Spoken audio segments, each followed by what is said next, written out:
Hello, and thanks for taking the time to listen to Reimagining Cyber. New episodes of the podcast drop every Wednesday. So to make sure you never miss a show, do hit the follow or subscribe button wherever you listen. You can also find us on the @Reimagining Cyber YouTube channel.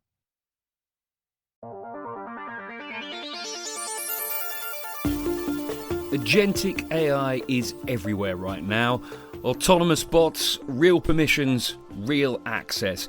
People are wiring these systems into cloud consoles, internal tools, finance systems, and letting them do real work. It feels powerful, it feels inevitable, and it also feels like something security teams are losing sleep over. Because AI isn't just answering questions anymore, it's acting on our behalf. So, where are the real risks and what breaks when we move this fast? I'm Ben, and today on Reimagining Cyber, I'm joined by our resident cybersecurity expert, Tyler Moffitt. Tyler, hello. Thanks for having me on. This is going to be a good one today.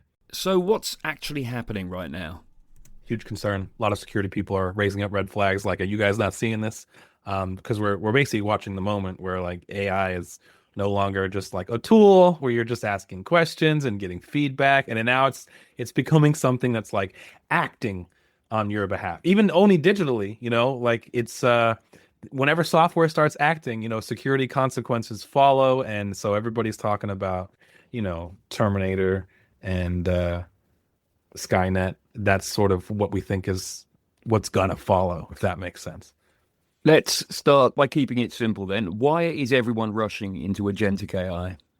Because it's finally like the hype is now matching or being matched, if that makes sense, by like what's legitimately happening. And it's impressive. Okay. Everybody's been hyping about AI for quite a while now, and the hype's still massive. And I feel like a lot of people sort of like were wondering what's happening. Is it lagging behind? And I feel like now it's starting to catch up, and we're going to see that. Because it's not, before it was just ChatGPT and LLMs, the chatbots, right? It's like a junior employee.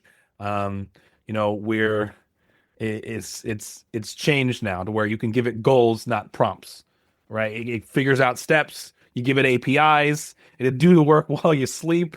I mean, it's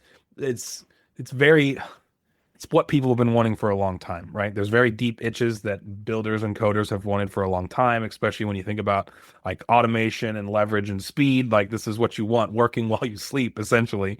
And, once you see it start to do that, your brain immediately goes to, what else can I do? What other stuff can I hook it into? What other APIs can I give it? And that's a problem. Yeah, and the answer, I guess, to that is you usually want it to do everything. Right. GitHub, cloud consoles, ticketing systems, finance tools, like Slack internal dashboards, like everything you can possibly think of, right? And the fastest way that we do that is through API keys, right? You want to avoid any friction that you would get with broad permissions. So people do what they always do and just optimize for success first and consequence later. Let's talk then about the first lens, the individual team building these agents. Yeah, I would say this is where I think a lot of people are really underestimating the risk that's involved, because you're building an AI agent, right? You give it all the API keys in the world, the OAuth tokens, these service credentials, and sometimes even admin rights. And you've heard me talk about all these things that attackers are after. That's literally it. The keys to the kingdom. From attackers' perspective, this is a goldmine, right? This is everything they want all in one location. So why fish 10 humans when I can compromise one machine that already has everything? So the agent becomes the new choke point, really. Yeah, it's basically like the privileged concentrator, right? We spend decades trying to reduce blast radius and segment and least privilege, defense in depth, you name it. And agentic AI is quietly reversing that, and everyone's centralizing all the gold into one spot. So if that system is compromised, the attacker doesn't even need lateral movement. You already did the hard work for them and give them everything they want. So what are the things that people are doing wrong most often? So there's probably a few things I can touch on, but I'd say first is over permissioning. They're giving their agents way more access than they actually need. And I understand that's from a point of, let's just get it to work. Here's the API key, full access, everything. And they just want it to work, right? They want it. They have this dream in mind and they want to make it happen, and so they're not even really thinking about it. Second would be token handling, like plain text storage, long-lived tokens, export endpoints with no authentication. I mean, which we're now seeing at scale. And then lastly, trust, right? People always assume that just because software is helpful, that maybe it's safe, if that makes sense. And literally, that's never been true. And so I don't know why people will think that. I mean, I, that's where we're at, you know? Mm. Now, you said before, Tyler, that this isn't just a security hygiene problem. What do you mean by that?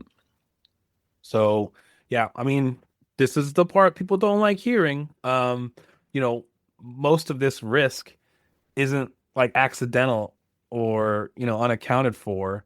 It's just incentivized, right?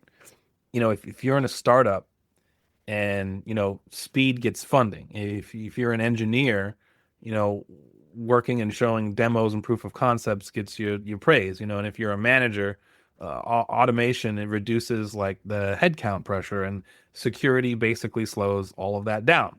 So when someone hard codes an API key or gives an agent admin rights or whatever you want to give it, it's usually a conscious trade-off, right? The upside is immediate, and so that's why you're doing it, and the downside is merely like theoretical, right? And in many cases, I do believe that it is considered, but because the incentive is so quick to appreciate, it's sort of like thrown out, or the pros and cons, the pros outweigh the cons, until it doesn't. Now, that has a familiar ring to it. Yeah, I mean, that's basically what makes ransomware profitable, right? People act rationally within broken incentive systems. Agentic AI is just accelerating the consequences when you centralize it all like this. Okay, then, how is this different from previous waves like shadow IT or cloud sprawl? So those are all tools, right? Shadow automation is like behavior, right? This is not someone spinning up a SaaS app or something, or this is someone basically deploying an autonomous system that makes decisions continuously, right? And has permissions to take actions. Like, you're no longer securing users, you are basically securing workflows that operate 24/7. And basically, not many security models are built for that. And what breaks then? So the separation of duties, um, quietly, completely, looking at this like how we did old fashioned ways, is like one person requests access, another person approves it, another person executes the changes, and then audits happen later, right? And that's what we've known for the beginning of time.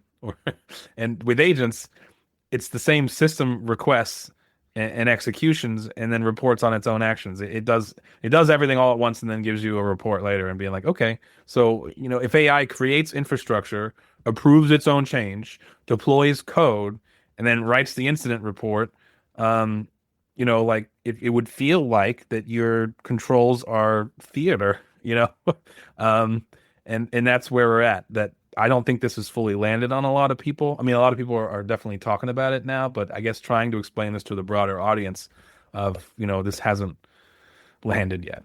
Hmm.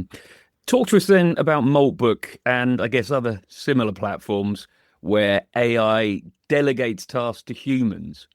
Yeah, so this is kind of funny, kind of weird, whatever. I mean, but this might be what people have heard about and they want to know more about. But you basically have like AI agents acting like managers. They're working together on a shared goal or whatever they want to do, and they were pointed. You can look this up on Maltbook, and it's kind of interesting. But there are times where whatever project they're working on, whatever they're building, they need a human. Sort of like the advanced capture or roadblocks they might hit. When they decide what they can't actually do, they basically just outsource it to humans. And so that can raise some uncomfortable questions, right? Like, who is accountable if sensitive data gets shared? Who approved it? Who bears liability? When we build these governance models around people, That's what it's based around. We're not really accounting for non-human actors making decisions and applying them at machine speed. There's no way we can match that, right? And how do attackers fit into all of this then?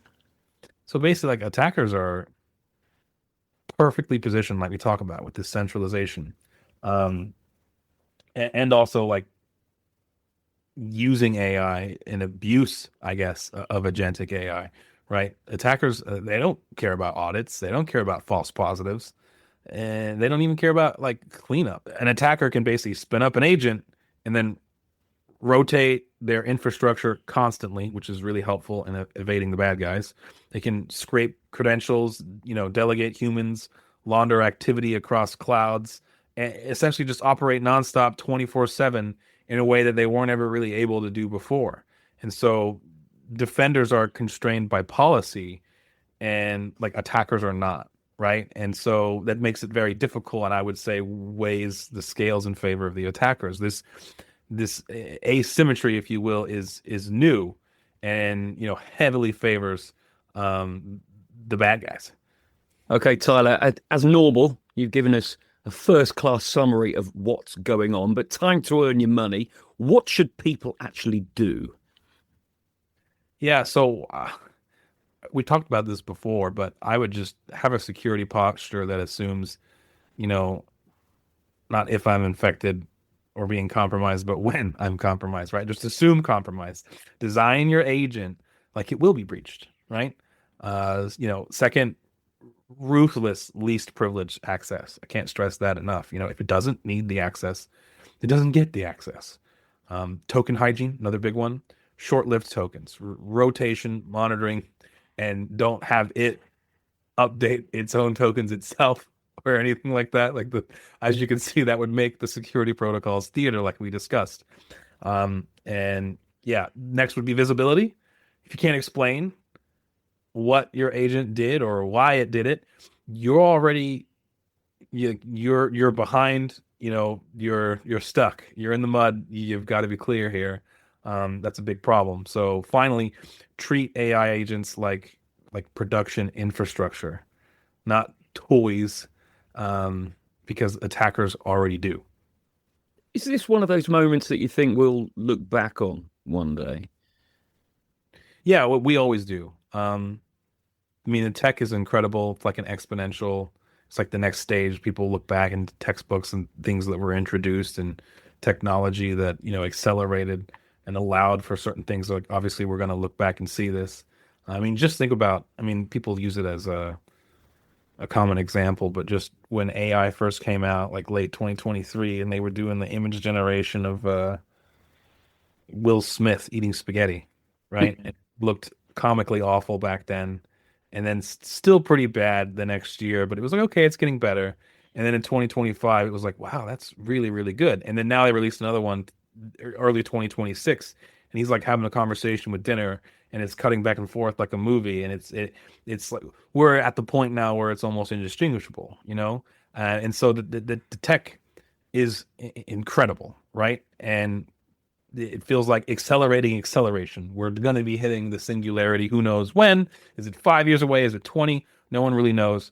But the problem or the implications to consider is that, innovation does not excuse ignoring incentives, right? Or power concentration and accountability, right? These are really big things that I feel like a lot of people are throwing out the window just because, like, look at how realistic the spaghetti is.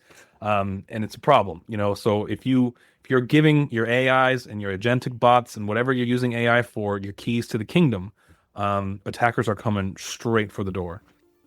Tyler, fantastic. Thanks so much. Not a problem. Really glad to talk about this topic. I do think we're going to be talking about it more in the future. Thanks for listening to Reimagining Cyber. We'll be back next Wednesday, where we'll be welcoming a special guest into the studio. Remember to follow or subscribe and help us to continue our rise up the podcast charts. Goodbye.